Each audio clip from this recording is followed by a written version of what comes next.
everyone. We're here with Seth Hill, one of Bob Benny's #1 beekeepers in the yard. He's also his cameraman on occasion. Yes, sir. And all that. And of course, Seth is getting in to be his own commercial beekeeping operation.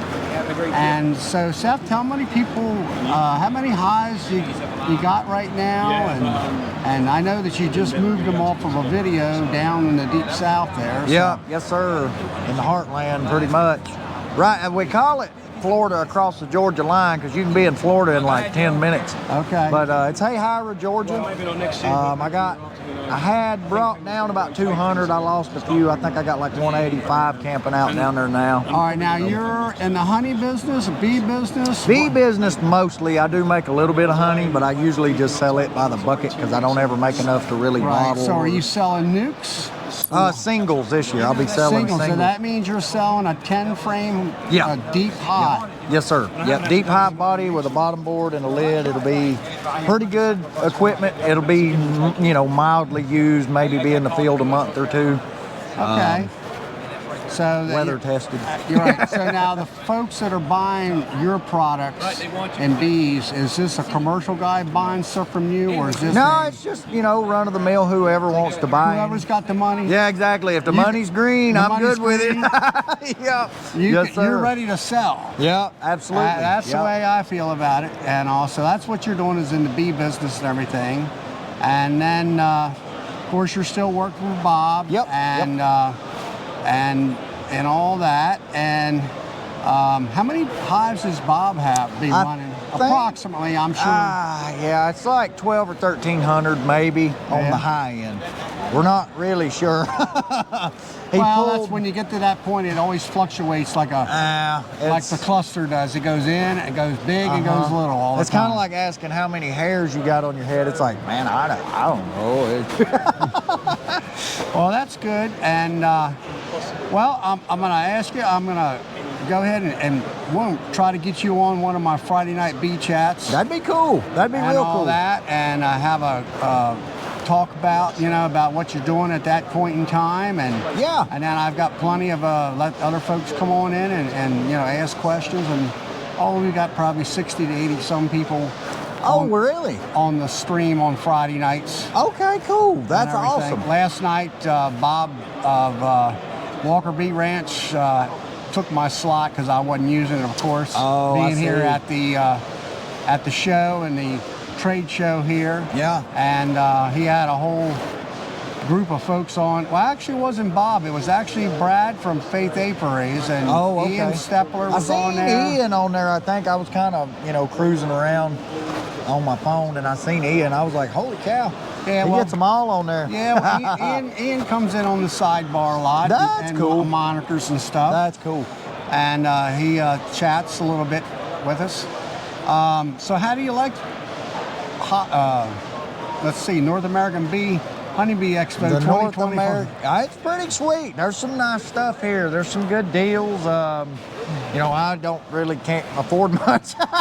But no, there's some good stuff here. There's a lot of good people too to get in touch with. It's pretty sweet. It keeps me coming back for 2 or 3 years in a row now. So yeah, it's a lot of fun. And the big thing is it's just like for us. This is the first year we've met each other.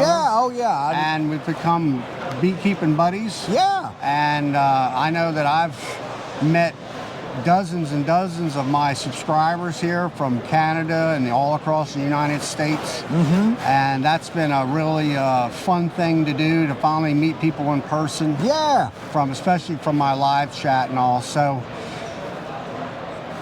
anyway, that's it's been a great show so far. It's been a good one. It's the last day and all. So right. Yeah. Well, I'm gonna go ahead and walk on down the rest of this show and let the folks see everything. So thanks for stopping by. Absolutely. Thank you for having me. This is great. All right, everyone, we're in the honey competition and special awards to different categories in this one room only.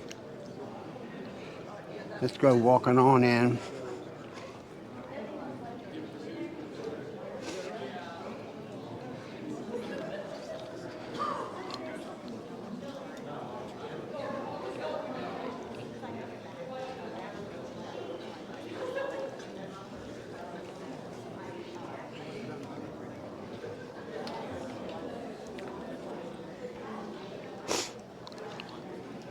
A lot of antique type stuff. Here's the main honey judging platform with all kinds of different color honeys.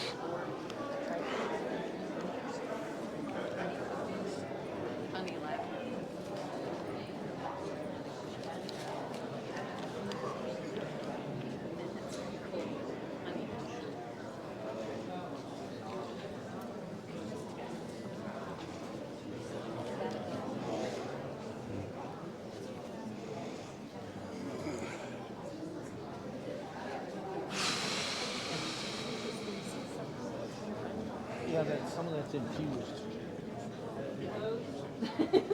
They've got, oh, sorry. It's all right.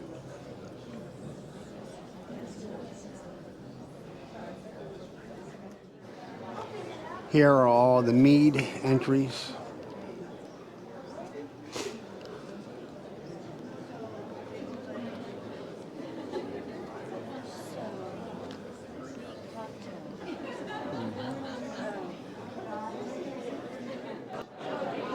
Hey everyone, we're here with Steve, one of the Welch honey judges, and I wanted him to explain all these fancy badges on his front uniform and exactly how all this judging works for everything. Certainly. Thank you, Charles. Appreciate it. My name is Steve Genta. I am one of the most senior honey judges in North America. And the individual badges that he has, that he's pointed out, are for the individual shows that we've done in the individual states. We have South Carolina, we have Georgia, Florida, and of course our national one, which is the North American Honeybee Training Council, or Honey Show Training Council. It's a national organization. We're in all sorts of states and expanding as we go. The Honey Show program, Honey Show Judges program, is about a 2-year program, and we teach prospective judges on how to accurately judge any sort of entry that they could put in from a honeybee colony, whether it's honey, wax, or something made from it, like wax candles, food using honey. What we teach in our honey shows is food safety. That is the main focus of a honey show. It's not, oh, who has the better tasting honey, but there is a proper process, and most beekeepers know that you have to handle honey in a certain way because it is a food, and we want to make sure that there is at least a minimum sanitary and accurate processing program that we do. So that's what we do as a honey judge. We train people in order to know the right way of doing it, so that when someone enters in a honey show contest, we can not only tell them what they did wrong, but give them suggestions on what they can do right in order to make a high quality product from their beehives. And of course, the higher the quality, the more we're going to be able to sell or charge for our stuff. So that is our goal. We want to help every beekeeper to make the best possible product with food safety absolutely in mind. Well, thank you, Steve, and explaining all that. And it's a beautiful show here today, and all kinds of, hundreds of entries at least, or maybe thousands of entries here within candles and wax and over 1,100. I think there's the numbers out there if you wanted to take a snapshot of that. I believe this is probably the biggest honey show that's been put on in North America to date. I don't know that for sure, but I think we're pretty close, if not right there. Yeah, and of course, you know, this conference here, I would say, is probably the biggest honey bee conference in the United States. I would agree, to my knowledge. Yeah, and it's I think there's well over 3,000 people here this weekend, either participating in your judging with the honey show, or just in going to the classes, and also attending the vendor hall area. So, well, thank you very much. Well, thank you, Charles. I hope you have a great day, and thanks for stopping by the honey show. Okay. All right. Here's the stats that Steve talked about at the honey show. There is 1,161 exhibits, 339 exhibits, and 242 black jar, which is the contest in taste only. I believe the 1161 exhibits are the honey, and the 339 exhibits are the different types of wax, food, mead, and things of that nature. Well, everyone, we're here with George from the Keepers Hive, and he's going to explain all about his new hive design, kind of built for what, the guy with the bad back, possibly? Guy with the bad back, the guy or the gal who's just tired of lifting. That's the goal. Tired of lifting boxes, you know. All right, George. Well, now, folks, I'm going to get behind the camera so George can explain to you about his hive, and I can show you all in great detail on how this invention works. So thanks, Charlie. I'm going to show you our one queen keeper. Our one queen keeper uses a lot of the standard Langstroth equipment that you already own. It uses a standard 10 frame bottom board. It uses standard Nuke Supers. What we've done is we've innovated the brood chamber so you can access all 8 of the deep frames in the brood chamber without removing the supers. How we've done that, first step is just a simple hinged roof. You open the hinge roof and you're going to see an observation window. Half your frames are going to be underneath the observation window, half your frames are going to be underneath the queen excluder. So right then you can get an idea how your colony's doing. You can remove the observation frame, you can remove the 2 frame guards, and you're right into your brood chamber. The frame guards, the frames are sitting on the box instead of in the box. So the frames, the ends of the top bars are going to be less propylized now because of the frame guards that are basically sitting on top, behind, and underneath the ends of the top bars. So therefore, the frames just sort of lift out of the brood chamber, just like that.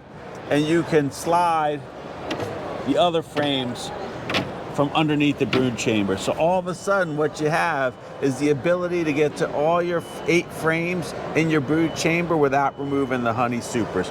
We also have most of you guys know what a follower board is. They're not really used that much in traditional Langstroth hives, but they are used in horizontal hives. So if you're starting a new hive or a new package and you only want 4 or 5 frames in your brood chamber, it's as simple as that. And now you have the right size brood chamber for the colony that you want. The queen excluder's here. You can't move the queen excluder, so you have to do something. Either you make splits or you do a vertical demarree in your hive for swarm control. So, you know, this hive is really designed for people who want to keep healthy bees, who want to do less lifting, and really just enjoy their beekeeping. So, really, thanks, Charlie, for letting me explain this to your Sawmill Charlie audience, and I really appreciate it.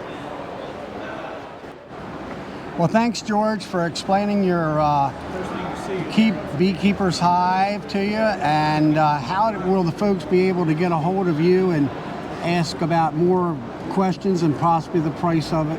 Yeah, so if people are interested more in learning about the Keepers Hive, we do have a website, thekeepershive.com, and though not as famous as Charlie, Sawmill Charlie, we do have a YouTube channel, The Keepers Hive. We'll be doing pre-orders and crowdfunding in February, so please check us out and send us any questions or comments you have. Thanks, Charlie. All right, that's The Keepers Hive. Keepershive.com. Awesome. Thanks, guys and gals. Hey everyone, Sawmill Charlie. Well, it's Saturday and it's almost closing time here at the North American Honey Bee Expo. So I've had a wonderful time and met a lot of folks from my channel, especially the Friday night live chat at 8 p.m. Eastern Standard Time, along with a lot of content creators from other different channels in the bee world. So until next time, please like, subscribe, click the notification bell, share my videos with your friends, and have fun with your bees.